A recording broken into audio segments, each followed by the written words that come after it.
মই সেই 2009 চনৰ পৰা আছো। তই মুঠি এটা যেহেতু গোটেই 5টা আঙুলিয়ে সমান হ'ব লাগিব। এই জাতীয় বিদ্যালয়ত কিমান বছৰ হ'ল? এতিয়া মোৰ 14 বছৰ। মমৰ দৰে থাকিব লাগিব গলিজু। মোৰ 9 বছৰে হ'ল। 9 বছৰে হ'ল। তৃতীয় শ্ৰেণীৰ পৰা আৰু দ্বাদশ শ্ৰেণীলৈকে। নমস্কাৰ, তেনেস্কাৰ মই স্মৃতি আপোনালোক সকলোকে ধন্যবাদ জনাইছো প্ৰথমতে মোৰ চেনেলটো ক্লিক কৰাৰ বাবে। এতিয়া মই আজি আপোনালোকক দেখুৱাম এখন ইমান ধুনীয়া স্কুল য'ত আপোনালোকৰ মন ভৰি যাব। আপোনালোকে ভিডিঅ'টো চাই আপোনালোকে নিজেও সুখী হৈ যাব, কাৰণ অসমীয়া মাধ্যমৰ স্কুলবিলাকত সদ্যহতে এনেকুৱাবিলাক দৃশ্য দেখিবলৈ পোৱা নাযায় আৰু খুব ভাল লগা। এইটো কাৰণে আমি সদায় বিচাৰি থাকোঁ অভিজ্ঞ ব্যক্তি, অভিজ্ঞ শিক্ষক, অভিজ্ঞতা থকা সকলোবোৰ বস্তু, আৰু আমি সদায় যাব খোজোঁ সেইগৰাকীৰ ওচৰলৈ। আজি আমি আপোনালোকক দেখুৱাম মামৰণি জাতীয় বিদ্যালয়ৰ যিসকল শিক্ষক, তেওঁলোকৰ অভিজ্ঞতাৰ বিষয়ে অকণমান তেওঁলোকক কথা পাতিম আৰু গোটেই স্কুলখনৰ পৰিৱেশটো দেখুৱাম। প্ৰথমতে আমি ছাৰ বাইদেউসকল আছে তেওঁলোকৰ ওচৰলৈ যাওঁ। নমস্কাৰ বাইদেউ, আপোনাৰ নামটো? মোৰ নাম শ্ৰীমতী নিশা থাপা। নিশা থাপা। আপুনি এই জাতীয় বিদ্যালয়ত কিমান বছৰ হ'ল? এতিয়া মোৰ 14 বছৰ। 2011 পৰা। আপুনি কোন কেইটা শ্ৰেণী চাই? মই নৱম আৰু দশম শ্ৰেণীৰ আপোনাৰ ইংৰাজী, তাৰপিছত দশম শ্ৰেণীৰ ভূগোল আৰু দ্বাদশ শ্ৰেণীৰ ইংৰাজী আৰু ভূগোল। লক্ষীপ্ৰভা গগৈ। কোন কেইটা শ্ৰেণী চাই? তলৰ ক্লাছত 3 লৈকে ইংলিছ। দেখা পাইছে আপোনালোকে ইমান পুৰণা শিক্ষক। আচলতে আমি শিক্ষকতা কৰিবলৈ অভিজ্ঞতা ল'বৰ কাৰণে প্ৰাইভেট স্কুলত আহে বুলি ভাবোঁ, আৰু যেতিয়া শিক্ষক কৰি অভিজ্ঞতা লাভ কৰে তাৰপিছত চৰকাৰী চাকৰিলৈ গুচি যায়গৈ। কিন্তু ইয়াত আছে জীৱনৰ এখন জখলা, যিখন জখলাত আমি গোটেই জীৱনটো সেই শিক্ষাখিনি লৈ পাৰ কৰিম। বাইদেউৰ নামটো? জোৎস্না চতিয়া বৰুৱা। আপুনি কেতিয়াৰ পৰা আছে? মই 6 চনৰ পৰা আছো। 6 চনৰ পৰা। আচলতে এই বাইদেউ হৈছে এই বিদ্যালয়খনৰ মূল গুৰি ধৰোঁতা। বাইদেউৰ নামটো? মোৰ নাম ইংকুমণি সোণোৱাল। ইংকুমণি সোণোৱাল। আপুনি কেতিয়াৰ পৰা আছে ইয়াত? মই সেই 2009 চনৰ পৰা আছো। নাম শ্ৰীমতী অঞ্জুলামা বৰুৱা। মই 2000 চনৰ পৰা শিক্ষক। 2000 চনৰ পৰা। এইখন বিদ্যালয়ত মানে স্কুলখন যেতিয়া আৰম্ভ হৈছে তেতিয়াৰ পৰা আপোনালোকে আছে নহয় জানো? খুব বেছি ভাল লাগিছে, কিন্তু সঁচাকৈ বেছি ভাল লাগিছে, কাৰণ একদম নতুনে প্ৰায় দেখা পোৱা যায় এনেকুৱা ব্যক্তিগত খণ্ডবিলাকত, আৰু ইয়াত মানে পুৰণা আছে। এইবাৰ শেষত বাইদেউৰ ওচৰলৈ আহিছোঁ। নমস্কাৰ। আৰু একাদশ দ্বাদশৰ শিক্ষা বিষয়টো চাম। ভাল লাগিল। আপুনি কেতিয়াৰ পৰা আছে? মোৰ 6 বছৰ হ'ল ইয়াত। 6 বছৰ হ'ল। সঁচাকৈ খুব বেছি ভাল লগা এইটোৱে যে ইমান পুৰণা শিক্ষক শিক্ষয়িত্ৰীয়ে জড়িত হৈ আছে এই বিদ্যালয়খনত। আপুনি কোন ক্লাছত চাই? মই ক্লাছ 2 পৰা 6 মানলৈকে চাওঁ। ক্লাছ 2 পৰা। ৰশ্মিৰেখা মৰাণ। আপুনি এই জাতীয় বিদ্যালয়ত কৰি থকা কিমান বছৰ হ'ল? 6 বছৰ হ'ল। চাই আপুনি? মই ক্লাছ 6 পৰা 10 লৈকে সমাজ বিজ্ঞান বিষয়টো চাওঁ। এখন বিদ্যালয়ত আপোনালোকে সেইখিনি মই মুখেৰে নকওঁ, আপোনালোকে নিজৰ চকুৰে সঁচাকৈ হয় বুলি প্ৰমাণ কৰিব। তো তেতিয়াহ'লে চাই থাকক ভিডিঅ'টো, আৰু আপোনালোকক দেখুৱাই আছোঁ। এয়া আপোনালোকে দেখা পাইছে জাতীয় বিদ্যালয়ৰ মামৰণি, আৰু জাতীয় বিদ্যালয়ৰ মামৰণি এই পৰিৱেশটো ইমানেই ধুনীয়া। আপোনালোকে সোমাই আহোঁতে অনুভৱ কৰিব ইয়াৰ যি ফুল, ইয়াৰ যি পৰিষ্কাৰ পৰিচ্ছন্নতা, প্ৰতিটো বস্তুৱে চকুত লাগি যায়। আজি যিটো অনুষ্ঠান উপভোগ কৰিলোঁ সেই অনুষ্ঠানটোত চাই ইমানেই বেছি ভাল লাগিল, আপ্লুত হৈ গ'লোঁ।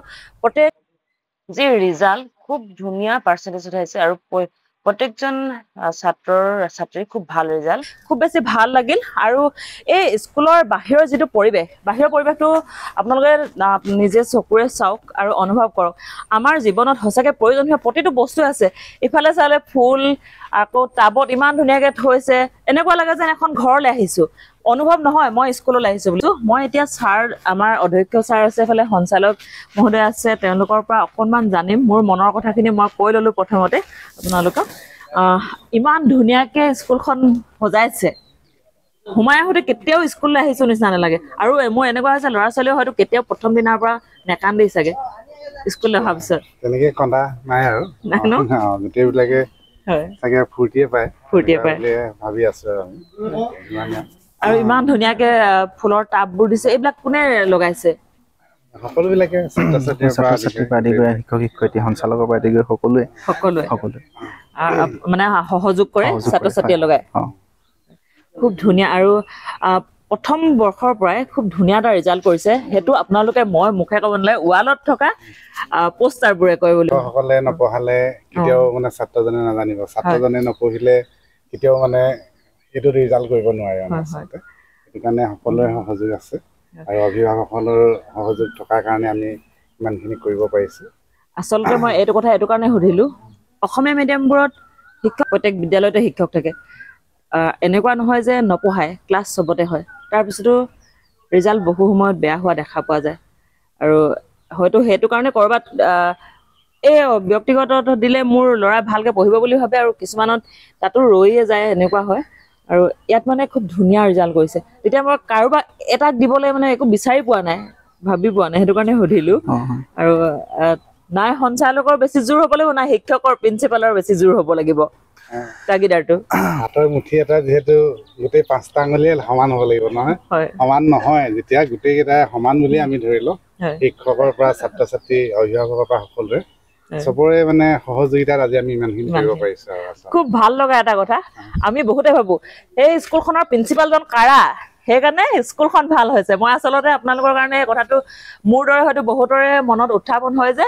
স্কুলখনৰ প্ৰিন্সিপাল কাৰা নহ'লে মাষ্টৰে কোনোবা এজন আছে অংক মাষ্টৰ পৰা বেট লৈ কোবাই তেতিয়া ভাল হৈছে এনেকুৱা হয় আচলতে সকলোৰে সহায় সহযোগ ছাত্ৰ ছাত্ৰীও মনোযোগ দিব লাগিব আৰু শিক্ষকে কোৱা কথাবোৰ প্ৰতিটো কথাই মানি ল'ব লাগিব নহয় জানো আৰু খুব ধুনীয়া মই ছাৰৰ পৰা জানিব খুজিম যিহেতু অধ্যক্ষ ছাৰে বেছিকৈ পাই থাকে স্কুলৰ ষ্টুডেণ্টৰ লগতে শিক্ষক শিক্ষয়িত্ৰীখিনিকো আপুনি এইখিনি ক্ষেত্ৰত যেতিয়া ইমান ভাল ৰিজাল্ট কৰিব লগা হয় তেতিয়া অকণমান বেছি জোৰ দিয়ে ধৰিব লাগে কঠোৰ হৈ নহয় জানো হয় হয় কঠোৰ হ'বই লাগিব কিছু ক্ষেত্ৰত মমৰ দৰে থাকিব লাগিব গলি যোৱাৰ দৰে আৰু কঠোৰ নহ'লে কিন্তু এনেকুৱা ধৰণৰ ৰিজাল্ট পোৱাটো সম্ভৱ নহয় আৰু কিছু ক্ষেত্ৰত কঠোৰতা মানে বাঞ্ছনীয় লাগে আৰু আমাৰ ছাত্ৰ ছাত্ৰীসকলৰ লগতে শিক্ষক শিক্ষয়িত্ৰীসকলেও মানে যথেষ্টখিনি সহায় সহযোগৰ যোগেদি এই ছাত্ৰ ছাত্ৰীসকলে বাকী গম পাইছে যিখিনি ৰিজাল্ট কৰিছে আৰু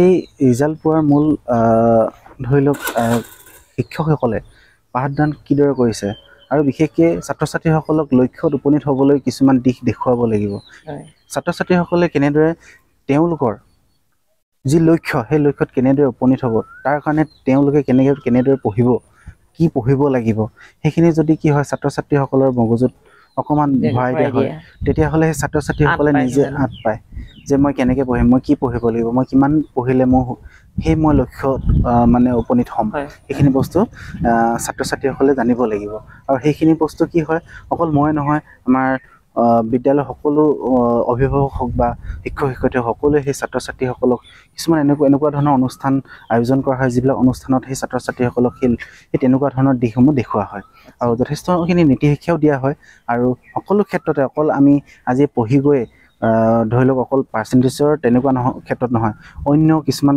ক্ষেত্ৰতো আমি সেই ছাত্ৰ ছাত্ৰীসকলক কেনেদৰে আগবঢ়াই নিব পাৰি তাৰ কাৰণে আমি যথেষ্টখিনি কষ্ট কৰা হয় খুব বেছি ভাল লাগিল মই আৰু পিছফালে এটা বিল্ডিং দেখিছোঁ সেইটোতো হোষ্টেল হয় নহয় জানো তাত ছাত্ৰ ছাত্ৰী দুইটাকে কিমান ক্লাছৰ পৰা কিমান ক্লাছলৈ ক্লাছ ৩য় শ্ৰেণীৰ পৰা আৰু দ্বাদশ শ্ৰেণীলৈকে ছাত্ৰ ছাত্ৰীসকলে থাকিব পাৰে তাত ধুনীয়া হ'ব এইটো এটা হয় খুব ভাল কথা যিহেতু হোষ্টেল আৰু স্কুল দুইটা লগালগি এনেকুৱা নহয় দূৰৰ পৰা আহিব লাগে আনিব লাগে বা ৰিক্স নাই গাড়ী মটৰৰ ভয় নাই নহয় জানো একদম ধুনীয়াকৈ স্কুল আৰু হোষ্টেল লগালগি আছে আৰু ইয়াত এতিয়াতো নামভৰ্তি হৈ গ'ল হৈ আছে নামভৰ্তি হৈ আছে কোনোবাই যদি বিচাৰে যে মোৰ ল'ৰা হোষ্টেলত থৈ পঢ়াওঁ তেতিয়াহ'লে ইয়াত হোষ্টেলত 3য় শ্ৰেণীৰ পৰা আপোনাৰ দ্বাদশ শ্ৰেণীলৈকে ধুনীয়াকৈ হোষ্টেলৰ ব্যৱস্থা আছে থাকিবলৈ ল'ৰা ছোৱালী দুয়োটাই ৰাখিব পাৰে খুব ধুনীয়াকৈ আছে আৰু ইয়াত ৰাখিব পাৰে এখন নিৰ্ভৰযোগ্য প্ৰতিষ্ঠান বুলি ক'ম কাৰণ মানুহক কাগজ কলমৰ বা সেই সংখ্যাকেইটাই কেতিয়াও জীৱনটো সম্পূৰ্ণ নকৰে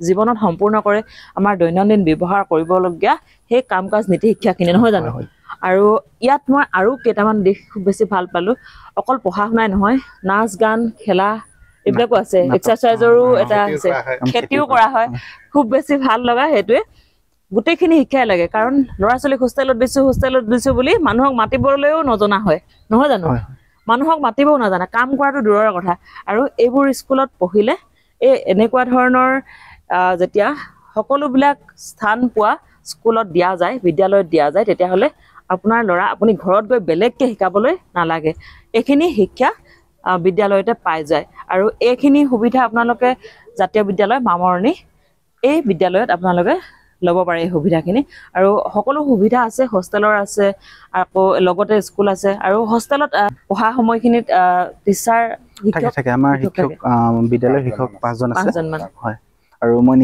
নিজেও থাকোঁ হয় খুব বেছি ভাল লগা অধ্যক্ষ মহোদয় ইয়াতে থাকে যিহেতু হোষ্টেলতে তো সেইটো কাৰণে খুব বেছি ভাল লাগিল কাৰণ এখন বিদ্যালয় যেতিয়া সুফল পাবলৈ হয় তেতিয়াহ'লে বিদ্যালয়ৰ অধ্যক্ষ কিন্তু সদায় হাতৰ মুঠিটো অকমান চকুকেইটা অকমান কাৰাই হ'ব লাগে যদি নহয় মূৰত উঠিলে তেতিয়া আকৌ লাভ নাই মাজতে মমৰ দৰে বন্ধুত্ব সুলভ সেই স্বভাৱটোতো থাকিবই লাগিব নহয় জানো থাকিবই লাগিব নহ'লে কিন্তু সেই স্কুলখন আৰম্ভ হোৱাৰ দিনটোৰ পৰা আজিলৈকে যে শিক্ষক শিক্ষয়িত্ৰী একেৰাহে নাথাকে সেইটো হ'লে খাটাং এইটোৱে প্ৰমাণ কৰিছে অধ্যক্ষ মহোদয় ভাল যাৰ কাৰণে স্কুল আৰম্ভ হোৱাৰ দিনৰ পৰা আজি 6 চনত নহয় জানো 6 চনৰ পৰা 25 চনলৈকে কৰি আছে শিক্ষকতা এখন ব্যক্তিগত খণ্ডৰ বিদ্যালয়ত য'ত মাননি বহুত বেছি নাথাকে কম পৰিমাণৰ মাননি থাকে য'ত নিজক সজাবলৈও নোজোৰে এজনী মাইকী মানুহক সঁচা কথা ক'বলৈ গ'লে নহয় জানো কাৰণ এজনী মাইকী মানুহক সজাবলৈ বহুত বেছি প্ৰয়োজন হয় এইখিনি ক্ষেত্ৰত